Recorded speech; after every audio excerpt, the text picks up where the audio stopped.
This is our 2024 Compliance in Focus Year in Review. While I'm a lawyer, today's webinar is not intended as legal or compliance advice. My intentions are to give you information that you'll take as talking points to raise with your teams and your legal counsel. That said, pick up your phone and snap that QR code to follow me on LinkedIn, where I post compliance-related content weekly. Before we begin, I want to cover a few housekeeping items. In order to receive HRCI or SHRM credit, you must attend the full live session of this webinar. Credit information will be emailed to you next week. We are not providing copies of today's slides. However, when we send out your credit information next week, we will send you an email with a link to a recording of this webinar session. If you are experiencing any audio or video issues, please refresh the browser window by clicking F5 on your keyboard, or send us a message using the Q&A icon at the bottom of your screen. Doreen and Carrie are producing today's webinar and will be monitoring the feed for any technical issues. After the presentation, we would appreciate getting your feedback. Please take our brief survey and let us know if this session was helpful. My focus is to create sessions that are meaningful, so we welcome ideas for future topics. So please take 60 seconds out of your day and let us know what you think. And again, press F5 on your keyboard to refresh this presentation anytime you experience any audio or video problems. I should also mention that we're doing something a little different today. My colleague, Nicole Campion, will be answering your questions live during this webinar, and we're hosting an after-hours session after the presentation to get to recap your questions and to get any questions that we couldn't cover during the hour. So stick around after the show if you can.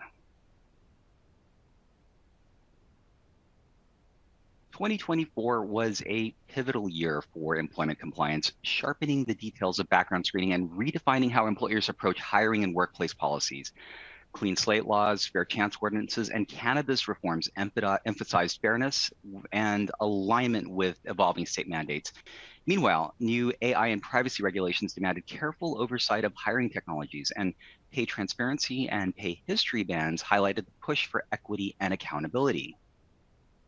And that's exactly what we are covering today. You can see that rundown on your screen. I'm going to provide an overview of the current state of the law and offer practical guidance to help you comply or prepare to comply for compliance in 2025. We've got a lot of ground to cover, as always, so I'm going to be keeping a quick pace through these topics. This isn't going to be an in-depth discussion of any single issue, but it will give you a solid foundation to build on. And if you click on that resources icon here in the webinar, you're going to find links to materials that can help you with your compliance journey. In fact, I've written a companion piece to this webinar. It's the 2024 Background Screening Compliance Year in Review Key Updates for Employers document. That is a great resource for note takers, and it covers most of today's topics. So go to that resources section in the webinar and look for that document, 2024 Background Screening Compliance Year in Review. And that's actually going to be published to Forbes tomorrow, so you're getting a preview of that particular document.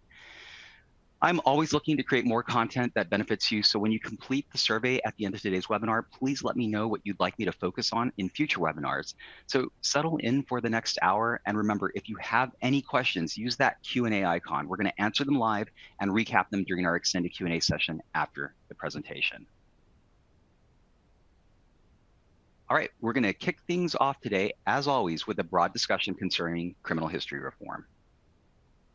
Starting with a look at clean slate laws across the United States. Clean slate laws expunge or seal certain criminal records from public access once someone remains crime-free for a specified period of time. The goal of clean slate laws is to remove the stigma associated with criminal history so that individuals who have offended have an easier time getting a job. The impact to you as an employer is that if a record has been sealed or expunged from a court's indexes, then it can't be found. So it's not going to be reported to you on a criminal background check. As you can see on the screen, every state except for Wisconsin offers some form of post-conviction expungement or sealing of qualified criminal offenses to varying degrees, from states in red that extend to felony and misdemeanor convictions to those in that orange terracotta color that apply to limited offenses as specified by the state. Those states that feature a star offer automatic expungement or sealing of qualified crimes, while those without a star require that an ex-offender petition the court for relief. Wisconsin offers judicial pardons, but criminal records are not sealed or expunged. For more information, check out the links to our automatic criminal record relief volumes 1 and 2 in the webinar resources of this section, webinar resources section of this webinar. Nicole actually wrote that document, great reference for you. And here is a quick rundown of what's happening across the country in 2024 and beyond. Idaho and Pennsylvania kick things off in 2024. Idaho focuses on petition-based expungement for nonviolent offenses, while Pennsylvania adds automatic sealing for pardon crimes, nonviolent drug felonies, and even summary offenses after set timelines. New York's Clean Slate Act, it became effective in late 2024, but it's not going to be fully operational until 2027, so there's a 3-year gap there. New York's Clean Slate Act sets clear timelines for sealing misdemeanors and felonies, but that gap between when the law was effective and when it's operationalized is something that employers are going to have to consider.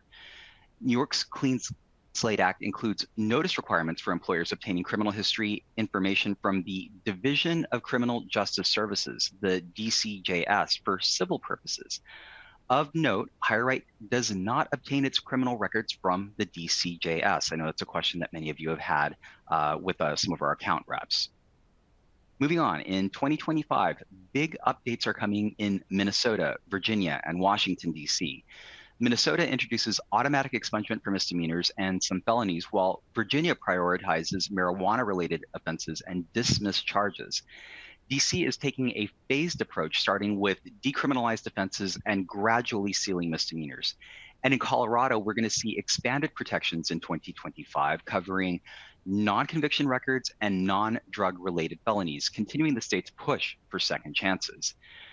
These clean slate laws are reshaping how employers approach background checks, with fewer records appearing in reports and delays between the law's implementation and a court's redaction.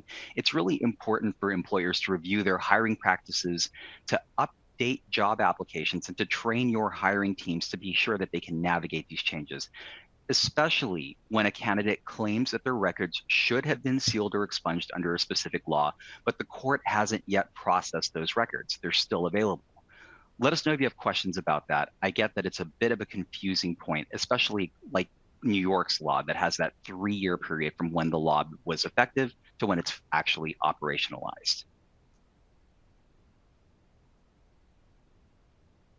Maryland Governor Wes Moore has pardoned 175,000 cannabis possession convictions covering misdemeanor offenses and related paraphernalia charges. For employers, it's important to know that pardons differ from expungements.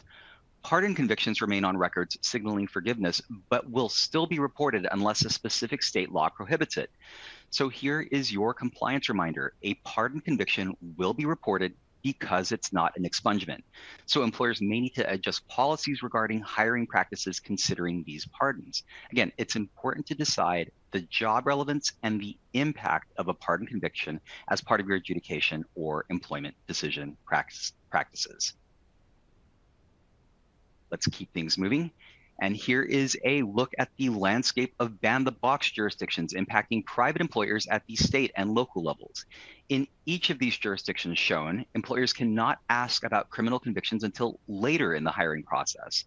In the jurisdictions shown in red, the law applies broadly to all paid work, including contractors and gig workers. Again, those jurisdictions in red apply broadly to all paid work, including contractors and gig workers. You know, I love to say this, not all ban-the-box laws are created equal. Most restrict asking about criminal history during initial applications or before a conditional job offer. That's what you see in the gray standard box. However, some jurisdictions, like those in Aqua, require that you identify the criminal conduct that may disqualify a candidate from hire and provide them with that notice as part of the pre-adverse action process. And then there are those in blue that require that you conduct and provide an individualized assessment that relate the candidate's criminal conduct to their job as part of the pre-adverse action process. In Los Angeles and New York City, shown in the wine-colored column on your screen, you must also provide additional city published notices or, quote, substantially similar forms as part of the pre-adverse action processes. And then there are 4 jurisdictions, Louisiana, New York, Atlanta, Georgia, and Gainesville, Florida, that don't specifically ban the box, but do require that you conduct an individualized assessment. As a reminder, an individualized assessment is your analysis of the candidate's criminal history and its potential relationship to the position for which they are under consideration. While you have to perform the analysis, you don't necessarily need to provide it to the candidate unless required by a particular jurisdiction's law.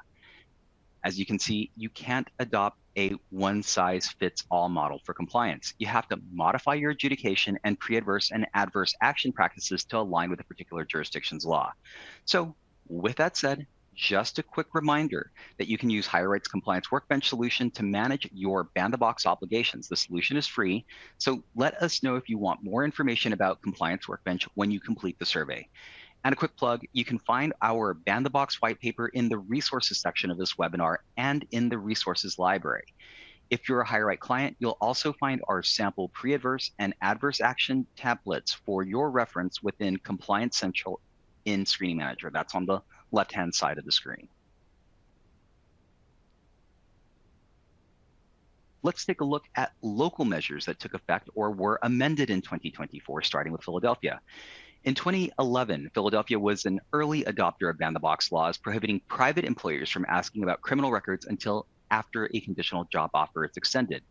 Since its introduction in 2011, the ordinance has been updated in 2018, in 2021, and now in 2024. Here's a rundown of the requirements. First, employers cannot reject a candidate because of an arrest without a conviction. Second, employers must conduct an individualized assessment to assess the risk brought on by a candidate before making hiring decisions based on criminal records. And third, the recent amendment to Philadelphia's ordinance concerns what employers can do if someone's criminal history is exonerated. That means they were found not guilty after initially being convicted. The revised ordinance tells us that an employer is prohibited from rejecting someone because they were exonerated or were found guilty later on. And being found guilty later on could mean a few things like being pardoned, acquitted, or having the case dismissed by a court. Just a reminder, Philadelphia has one of the most prolonged waiting periods between the pre-adverse and the adverse action notice. You have to wait at least 10 days from when you notify the candidate that you may withdraw their conditional job offer because of their criminal history to the date that you actually withdraw that offer, should you choose to do so. So you're going to want to ensure that that 10-day waiting period is built into your processes if you hire candidates in Philadelphia. And here is another addition to our list in 2024, Lehigh County, Pennsylvania, which recently passed an anti-discrimination ordinance that includes a ban-the-box component. Fortunately, Lehigh's ban-the-box law imposes a very straightforward restriction. It simply prohibits employers from inquiring about an individual's criminal convictions on an initial employment application. While the ordinance doesn't mandate an individualized assessment of an applicant's criminal history, it does require employers to consider whether the conviction records are relevant to the applicant's suitability for employment. Very easy in Lehigh County, Pennsylvania. Now, not so easy. Let's dive into one of the nation's most complex ban-the-box law, unincorporated Los Angeles County's new ordinance. The law applies to all paid work in unincorporated areas of LA County, including employees, contractors, gig workers, and freelancers. Here's what you need to know. First, employers cannot ask about an applicant's criminal history before making a conditional job offer unless legally required to do so. Additionally, job postings must list essential responsibilities and highlight tasks where a criminal history might affect job performance or result in a withdrawn offer. So you're going to have to update your job postings. Once a conditional offer is extended, employers must follow strict rules. First, you can't discuss the candidate's criminal history with them until after obtaining a criminal background report and providing it to them. You both have to be looking at that same document before you discuss their criminal history with them. And here's a key point. Asking applicants to self-disclose their criminal history isn't allowed, even after a conditional offer. Now, let's talk about the process for reviewing criminal history. When you consider an applicant's criminal background, you first have to start with an individualized assessment to determine if the criminal history directly impacts job performance. Second, if you're thinking about adversely impacting the candidate's employment, you must send out a pre-adverse action notice. This notice has to be sent both by mail and email if available. Again, you have to send it both by mail and email if available, and it has to include the reason for the decision, the applicant's right to respond, a clear response deadline in bold or underlined text, so there's a formatting requirement. And fourth, the instructions for disputing the report or providing evidence of rehabilitation. The applicant has at least 5 business days to respond, plus an additional 10 days if they need time to gather evidence or dispute the report. If the applicant provides evidence of rehabilitation or mitigating circumstances regarding their criminal history, you have to conduct a second individualized assessment. If after that second individualized assessment, you decide to take a final adverse action, here's what you have to do. You have to send an adverse action by mail and email. Again, both mail and email. You have to include the final decision, specific convictions that you considered, and a copy of that second assessment if you performed one. You have to provide information on how to request reconsideration or file a complaint with local agencies. And if more than 30 days have passed since the applicant's response, you're going to have to explain that delay. One last thing, employers can't withdraw a job offer just because of delays in receiving a criminal report. You know, getting a criminal report in LA County can take quite a while. If the delay causes significant business disruption and 10 days have passed, then you can take action, but only after providing notice to the applicant. This is a really intricate ordinance, but developing a process for compliance is really important. To help, I've created a step-by-step Q&A guide that breaks everything down. You're going to find that linked in the webinar resources section, so be sure to check that one out. Moving on, Prince George's County has expanded its ban-the-box protections within the Employment Fairness Act of 2024. These updates strengthen protections for individuals with criminal histories and require employers to adapt. So here's what's changed. The law now applies to employers with 10 or more employees, down from the previous threshold of 25. Nonviolent felonies older than 5 years and misdemeanors older than 30 months can no longer be considered. Arrest records without convictions are off limits, except for probation before judgment cases, which are treated as misdemeanors in Prince George's County. Marijuana possession offenses are excluded entirely. Again, no marijuana possession offenses anymore, unless intent to distribute was involved. So what does this all mean for you? Well, it means that you're going to have to adjust your adjudication practices to stay compliant. To make this easier, you can consider leveraging HireRight's managed adjudication solution, which helps navigate these particular limitations. For details on HireRight's managed adjudication solution and Prince George's County's law, check out my article linked in the webinar resources. And don't forget to let us know if you have any questions about managed adjudication when you complete the survey at the end of the session. We're happy to help you. Now, let's dive into the U.S. Virgin Islands Fair Chance Act and what it means for employers. First, the act prohibits asking about an applicant's criminal history until after a conditional job offer is made. But before you reach that step, employers have to confirm that a candidate is qualified for the role. This sounds a lot like New York City's Fair Chance Act, where you first have to determine that an individual is qualified before you make that conditional offer of employment. Then you can conduct the criminal background check. This process is aimed to ensure that hiring focuses on skills and experiences first, and criminal history and everything else second. So after a conditional offer is extended, any criminal history must be reviewed through an individualized assessment to determine its relevance to the job. If a hiring decision is affected by an applicant's criminal record, employers are required to provide a written notice explaining the decision. Importantly, you have to give the applicant an opportunity to respond, which means that you have to modify your adverse action procedures to accommodate that opportunity to respond. A little bit different in the U.S. Virgin Islands. As of October 10th, 2024, employers in unincorporated San Diego County with 5 or more employees, including remote workers, must now comply with its new Fair Chance ordinance. So here's what you have to know. The ordinance builds on California's Fair Chance Act, but introduces additional steps for using criminal history in hiring decisions, particularly during pre-adverse action processes. First, employers can't consider arrests without convictions, expunged records, or diversion program participation. If you plan to review an applicant's criminal history, you have to conduct an individualized assessment. This means evaluating the severity of the offense, how long ago it occurred, and its relevance to the role. You have to document the assessment, but sharing it with the applicant is optional. The ordinance also updates the pre-adverse action notice requirements. You have to list the convictions being considered, provide the background report, and you have to inform the applicant of their right to respond or file a complaint with the San Diego Office of Labor Standards and Enforcement, the SDOLSE, or the California Civil Rights Department, depending on where their complaint actually lies. When making an adverse action decision, you just follow the procedures outlined in California's Fair Chance Act. The unincorporated San Diego County Ordinance doesn't include or introduce any additional requirements for final adverse action notices beyond what the FCRA and California's Fair Chance Act require. So a little easier there. Moving on to Maryland, where two key legislative changes took effect on October 1st, 2024. First, Senate Bill 41 raises the salary threshold for reporting older adverse information and background checks. The threshold has increased from $25,000 to $75,000. For positions with annual salaries below $75,000, only adverse information from the past 7 years can be reported. For roles exceeding that salary, older information can still be included. This change reduces the historical data available for lower paying roles, impacting decision making.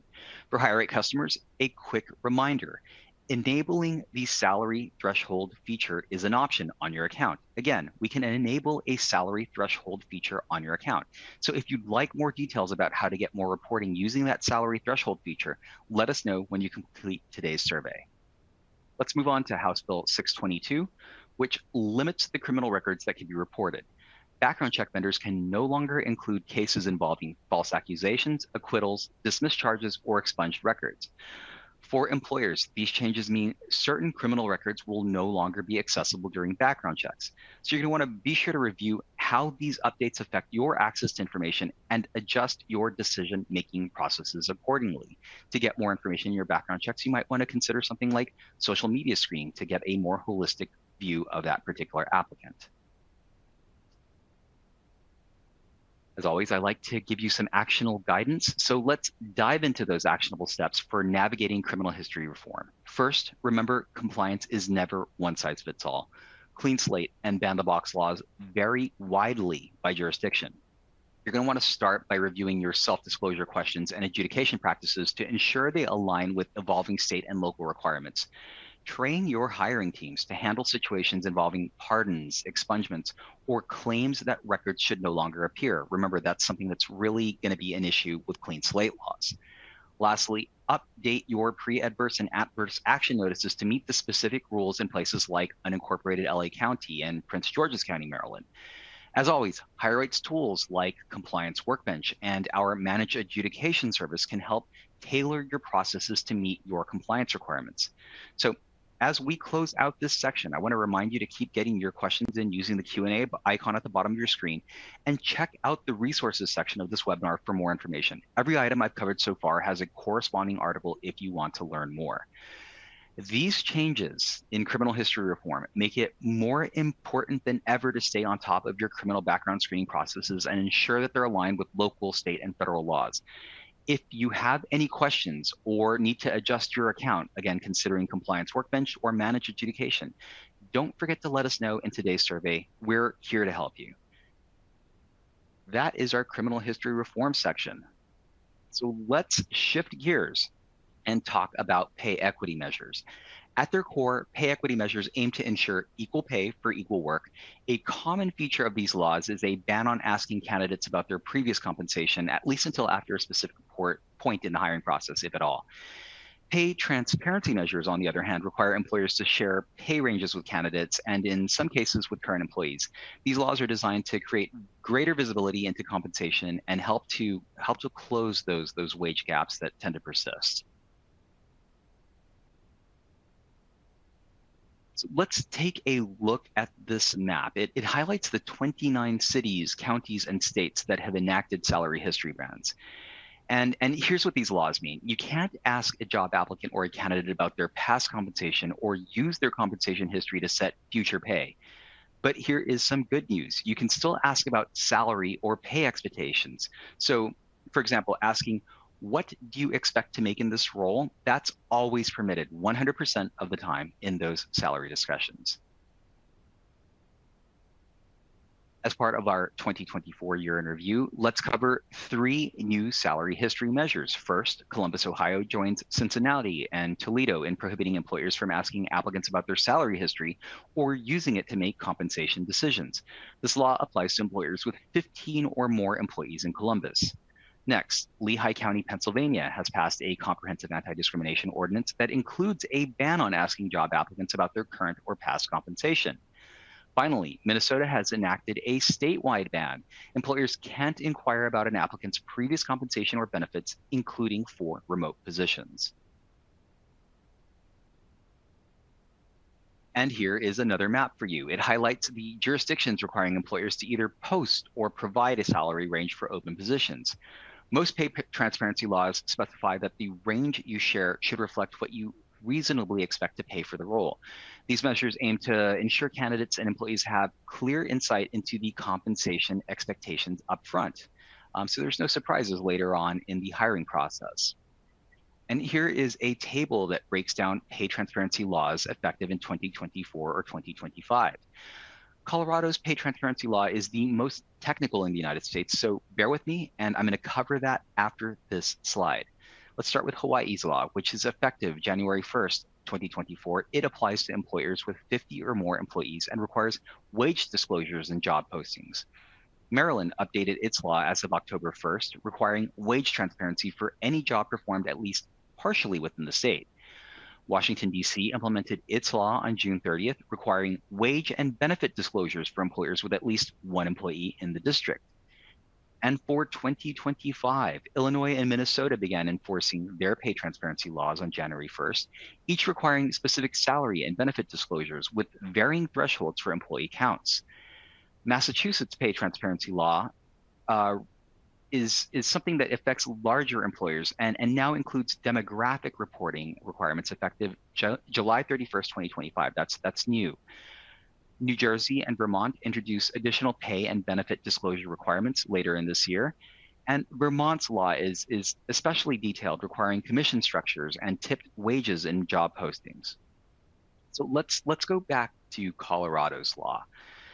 Again, it is one of the most detailed pay transparency laws in the country. Colorado, in fact, was the first state to enact such a law in 2021, and it's clarified and expanded its scope in 2023, which became effective in 2024.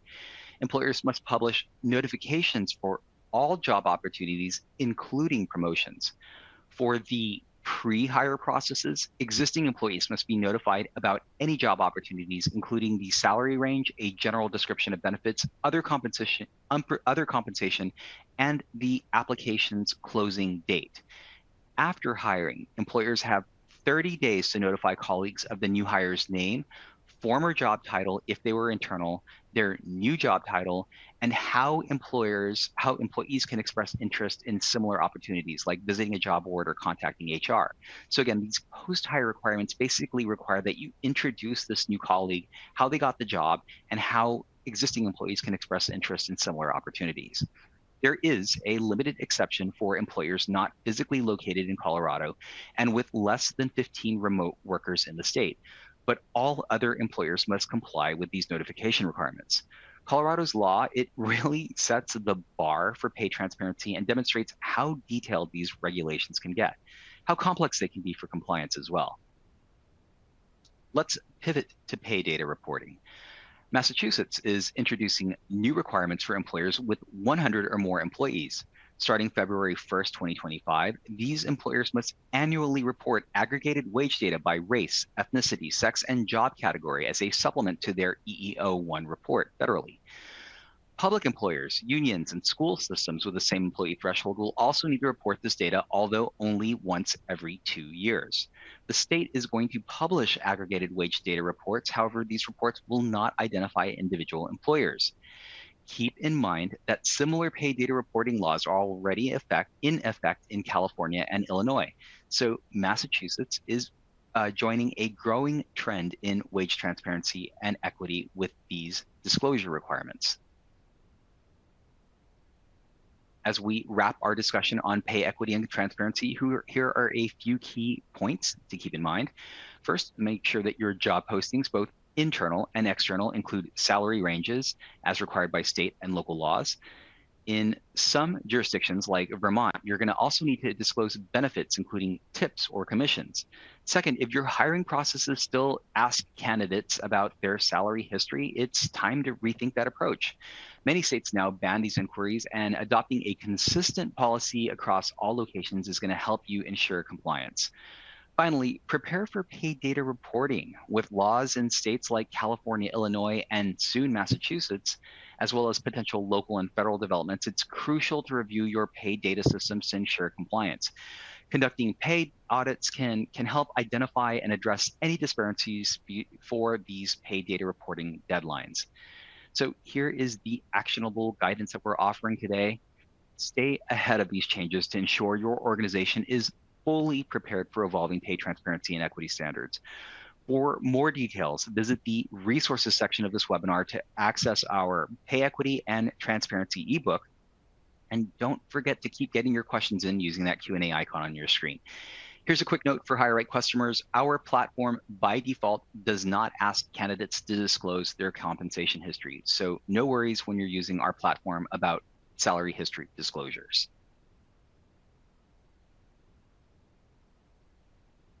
Now, let's move into a discussion of miscellaneous legislation and litigation. This is what I call our potpourri section. It's stuff that's worth mentioning, but it doesn't really fit in elsewhere. I always enjoyed this section. Colorado's Job Application Fairness Act. It prohibits employers from collecting any information related to age, date of birth, or dates of attendance at or graduation from an educational institution on an initial employment application. Again, this is only relevant to initial employment applications. This information can be collected later in the hiring process, such as when you conduct a background check. California, Connecticut, Minnesota, and Pennsylvania also have laws restricting age-related information on initial employment applications. As of January 2025, California employers should be aware of changes introduced by Senate Bill 1100. Under this new law, you can no longer indicate that a position requires a driver's license in job postings unless driving is an essential function or the role is an essential function of the role, or alternate transportation like biking or ride sharing to the job site isn't a reasonable substitute. So you're going to want to review your job ads and remove any unnecessary driver's license requirements to ensure compliance with Senate Bill 1100. Though this change doesn't really impact background checks, it's important to keep in mind. So I just wanted to bring it to your attention since it is an interesting new development out of California.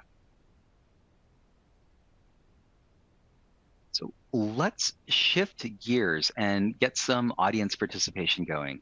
If you've attended my previous webinars, you know that this is my favorite part of the show. I love this audience participation. So here's how it works. I'm going to walk you through a fact pattern, and then I'm going to ask you for your decision on this particular case. So let's dive into today's scenario. I'm calling this one high stakes, CBD or not to be. So here are the facts with a little extra backstory than what you see on the screen. So our case begins with the plaintiff, a contract liaison for an investment company in North Carolina. As part of the hiring process, she was required to undergo a pre-employment drug test. However, due to delays in receiving the results, the employer allowed her to start working with the understanding that her continued employment depended on passing that test. A lot of you guys do this right. You allow an individual to start before you get all the results back, and then those results end up biting you. That's what happened here. Plot twist, the drug test comes back positive for marijuana. Plaintiff, of course, is shocked. She insists she doesn't use illegal drugs and explains that she relies on CBD oil and Delta-8 products to manage anxiety and muscle spasms. She's been doing this for years. These products are derived from hemp, and she says they're federally legal, right? Well, here's where things get a little bit complicated. While CBD products are legal if they contain 0.3% THC, trace amounts of THC can accumulate in the body over time, potentially causing a positive drug test for THC, the psychoactive component of marijuana. So what does the plaintiff do? She provides a nurse's note and an email explaining her medical use of these products, but the employer's not convinced. They conduct additional drug tests. Of course, all of them come back positive. Ultimately, her employment was terminated. The plaintiff responded by filing a lawsuit. You can see the complaints there on the screen. She alleges wrongful discharge under the ADA, the Americans with Disability Act, failure to accommodate her medical conditions, discrimination under North Carolina's law for using legal products during non-working hours. So that is the fact pattern, and those are her claims. So I'm going to ask you to be the judge.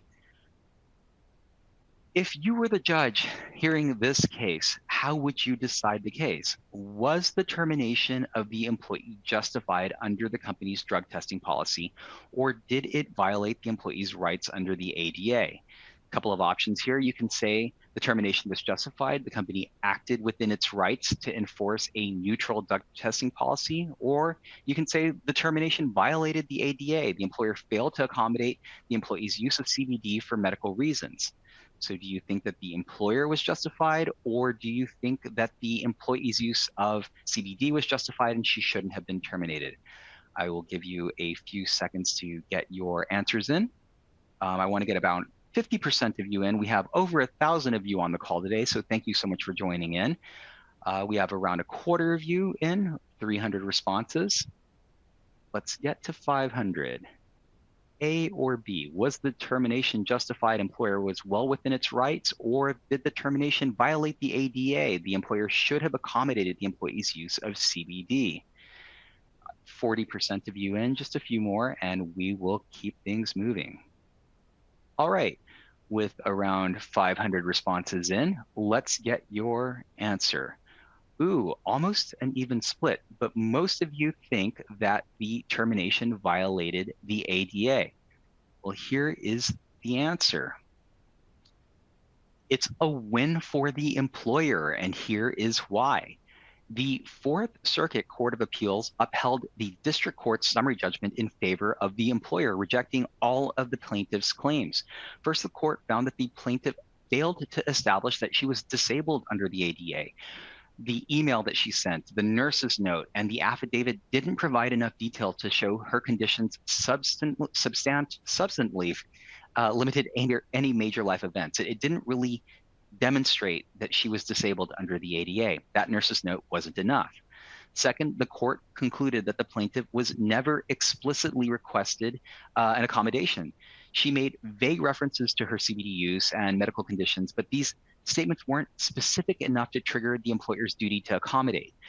Finally, the court upheld the employer's neutral drug testing policy, emphasizing that it was legitimate and non-discriminatory. The policy applied equally to all employees, and it didn't target any protected classes or exclude individuals with disabilities. So what did we learn? Well, first, I think we learned that the plaintiff probably didn't try hard enough to actually plead her case. But more importantly, I think that this case underscores that tricky balance between CBD use, which is extremely popular, and workplace drug testing policies. The court dismissed the plaintiff's ADA claims because she didn't provide sufficient evidence of a disability or explicitly ask for an accommodation. If she had, this could be a completely different outcome. We don't know. It also confirmed for employers that they can enforce neutral drug testing policies as long as they don't discriminate against any protected groups. So what's the takeaway here? Clear policies and open communication are key. That's today's game. Thank you so much for playing. I really enjoyed it. So here are a few compliance takeaways for you to focus on. First, employers in California, Colorado, Connecticut, and Minnesota, and Pennsylvania must abide by laws restricting age-related information in initial employment applications. Second, California employers can no longer require a driver's license unless driving is an essential function of the job. So you're going to want to update your applications and job postings accordingly. And finally, employers can maintain neutral, drug-free workplace policies as long as they are applied consistently and without discrimination. It's a good idea to revisit how you're going to approach candidates who claim frequent CBD use that leads to positive THC test results. I think we're going to see this more and more often. Open discussions and clear policies will help you stay compliant and manage these situations effectively. You might want to ask my colleague, Dr. Todd Simo, about this in his upcoming webinar, which we're hosting later this month. He might have some interesting insights on that. Let us know if you have any interest in his particular webinar.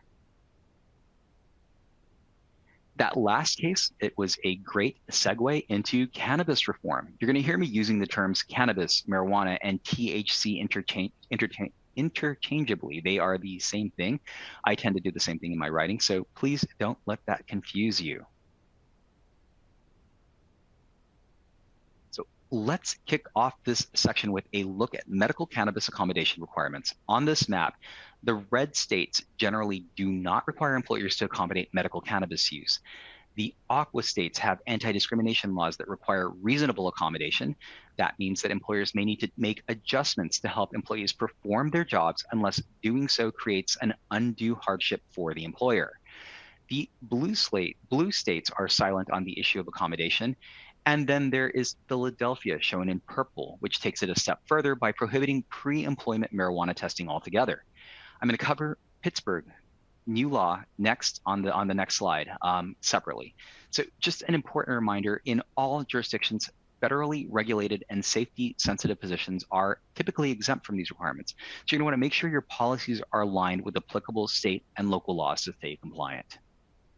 Moving back to Pittsburgh, Pittsburgh's new ordinance prohibits employers with 5 or more employees from requiring pre-employment drug tests for medical marijuana patients enrolled in Pennsylvania's program. Again, that's medical marijuana patients enrolled in Pennsylvania's program, except in cases of suspected impairment.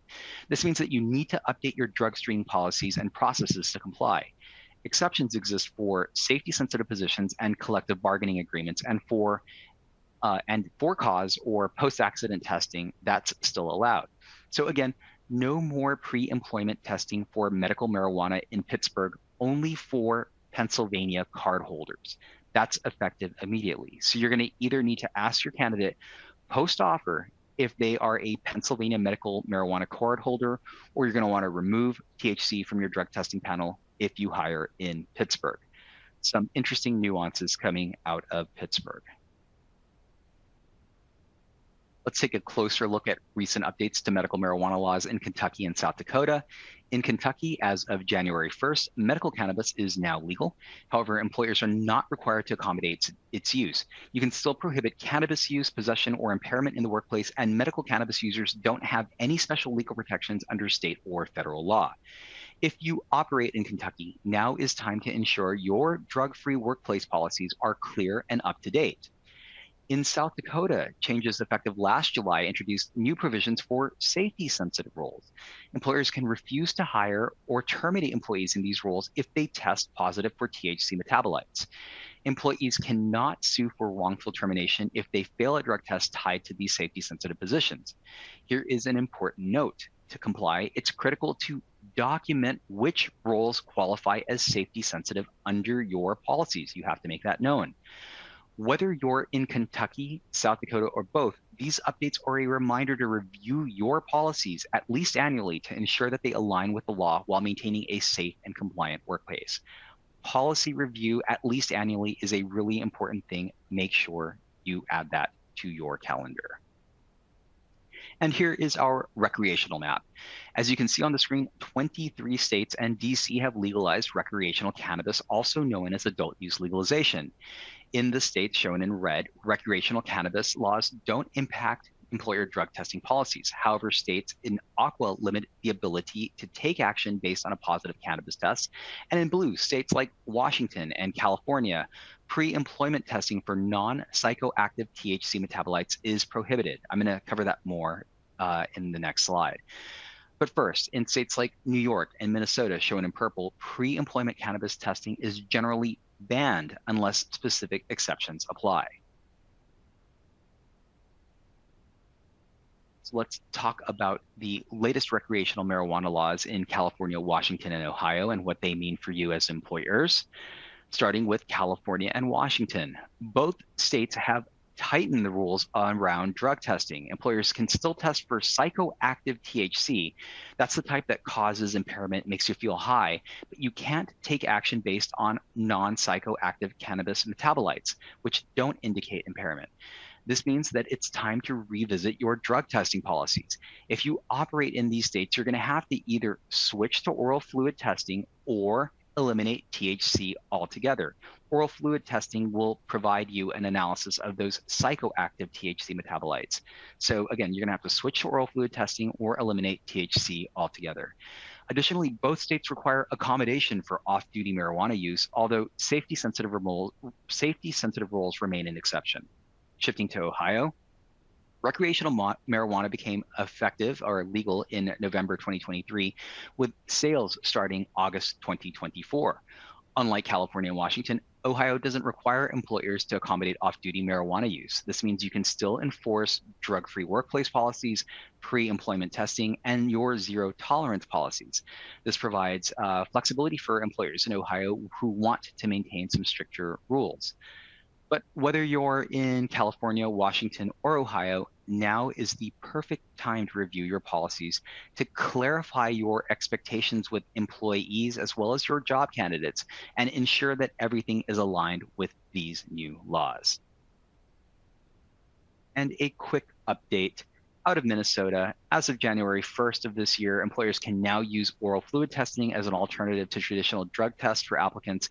This new testing option is available upon request for employees or applicants, and standard notice and retesting procedures still apply. So as we wrap up here are the key takeaways regarding cannabis reform. First, focus on workplace impairment rather than zero tolerance policies for off-duty cannabis use, especially in states with evolving marijuana laws. You're going to want to update your testing methods in states like California and Washington, where pre-employment testing for THC is restricted. Switch to oral fluid testing or remove THC from your drug testing panels. And if you hire in Pittsburgh, make sure that you either ask candidates if they are medical marijuana users in the state, meaning that they have a Pennsylvania medical marijuana card, post-offer, or remove THC from your pre-employment drug testing panels immediately. It's no longer permitted. Here is your call to action. Employers need to make sure that your drug testing policies, your practices, and your drug test screening panels align with these evolving regulations. Speaking of which, know the law. Make sure you understand state-specific regulations on both medical and recreational marijuana they differ, and remember, all marijuana legalization laws exempt federally regulated and safety sensitive positions. That is our cannabis update. Keep getting your questions in using that Q&A icon at the bottom of the screen. The engagement is great, and Nicole, you're doing a great job getting those questions answered. Check out the resources section of this webinar for more information, and let us know if you need help adjusting your drug testing panels, including using oral fluid screening should you decide to continue testing in California and Washington, as well as considering oral fluid screening for Minnesota candidates. So let's shift gears. I'm going to zoom through some quick updates on privacy tech and employment laws that you're going to want to keep on your radar. First, take a look at this map, which highlights all current and soon to be effective data privacy laws. Newly passed laws are marked with a star, and newly effective laws are shown in aqua. And here is an important reminder. All states with comprehensive data privacy laws exempt information collected and reported under the Fair Credit Reporting Act, the FCRA.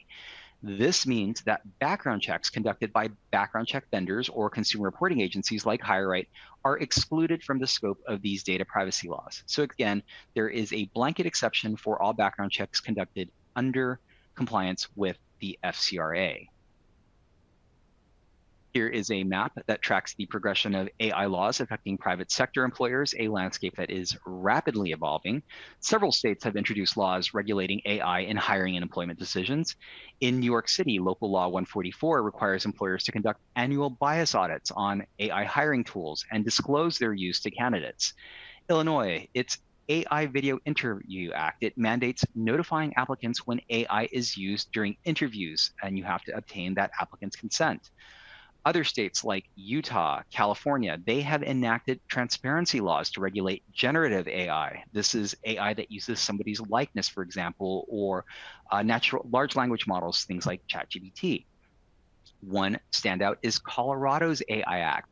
Colorado's AI Act is the first cross-sector law targeting, quote, high-risk AI systems, including those that are used in employment decisions. I'm going to cover that in more detail shortly, but first let's look at a new AI anti-discrimination law that was recently passed in Illinois. and that is HB 3773, which introduces new regulations to the Illinois Human Rights Act regarding the use of AI in employment decisions. Effective January 1st, 2026, again, this is next year, this law prohibits employers from using AI in hiring, promotions, or disciplinary actions if it results in a discriminatory impact, whether that's intentional or not. One key provision is really interesting. It bans the use of zip codes as a proxy for protected characteristics like race or socioeconomic status, as this can lead to biased outcomes. Employers have to ensure that their AI tools do not rely on that data, zip code data, as that could unintentionally discriminate against protected groups. Additionally, HB 3773 requires employers to notify applicants and employees if AI is used in employment decisions. Further guidance on these notice requirements will be issued by the Illinois Department of Human Rights, and I'm going to keep tracking these updates to share with you. A lot's going to come out of Illinois in 2025.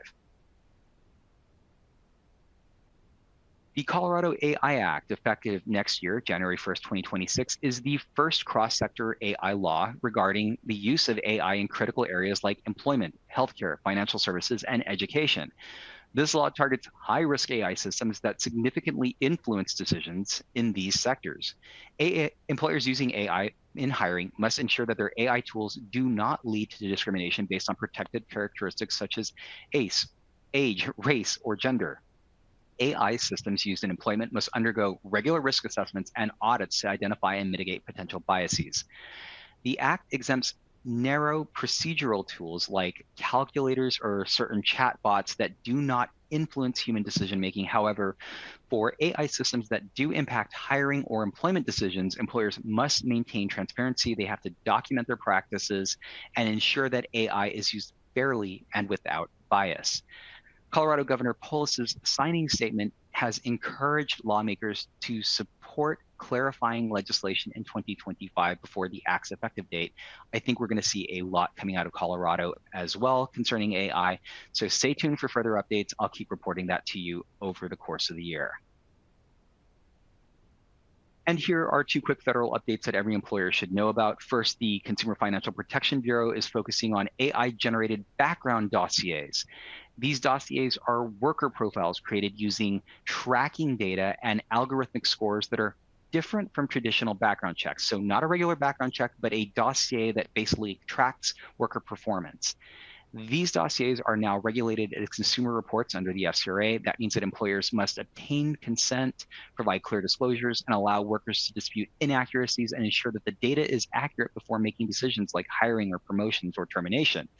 Misusing these dossiers for non-employment purposes could lead to serious compliance risks. So if you use AI to track worker behavior, things like click rates, what an employee may be looking at on their terminals, you want to be aware, again, that could be considered a consumer report by the CFPB.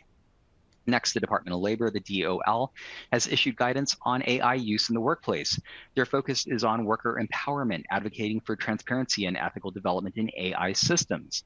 Employers are encouraged to involve workers in AI design and oversight, protect their rights, and provide support for those impacted by AI, such as retraining displaced workers. The DOL wants to make sure people have jobs and aren't going to be displaced by AI. The goal is really to ensure that innovation doesn't come at the expense of fairness and worker well-being. So as we close out this section and focus on compliance, remember that FCRA regulated background check data is not in the scope of state data privacy laws. But remember, other employment related data in California is in scope. So you want to make sure that you comply with California's privacy law. But again, as it relates to background check data, totally exempt. Employers also have to conduct bias audits for AI hiring tools in jurisdictions like New York City and notify applicants when AI is used as required by laws in Illinois and Colorado. In Illinois, avoid using zip code data in AI tools to prevent biased outcomes and disclose AI use in hiring processes, especially for generative AI as mandated by Utah's AI policy. You're going to want to regularly audit AI systems, conduct data protection impact assessments, DPIAs, where required, and stay ahead on emerging guidance coming from federal regulators. I absolutely love covering AI and its impact on employment decisions. I've included several articles in the webinar's resources section, so please check those out. And that is our AI privacy, and text section. So let's keep things moving. And we have time for a couple of quick updates concerning I-9 and E-Verify. So as of the start of this year, Illinois workers have gained new protections for employees whose work authorization documents are flagged by systems like E-Verify. While E-Verify remains voluntary in Illinois, here's what the law now requires. First, employers have to notify employees of any issues related to their work authorization and provide clear explanation of the problem. So again, if you get something like a tentative non-confirmation, you have to notify the employee of that, explain the problem, and get and offer them a clear explanation of that particular problem. Employees have to be given adequate time to correct any discrepancies in their documentation. Workers have the right to legal representation, legal counsel, during any meetings with you or proceedings about their work authorization status. If a government agency flags an issue, employers must notify the employee within 5 business days, ensuring that they have time to contest that finding.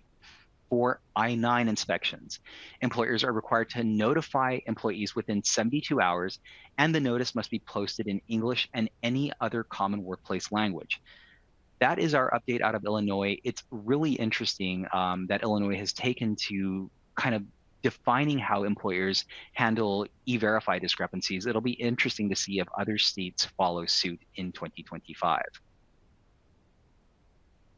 And finally, just a reminder that as of January 5th, USCIS conducted its annual deletion of E-Verify records that are more than 10 years old.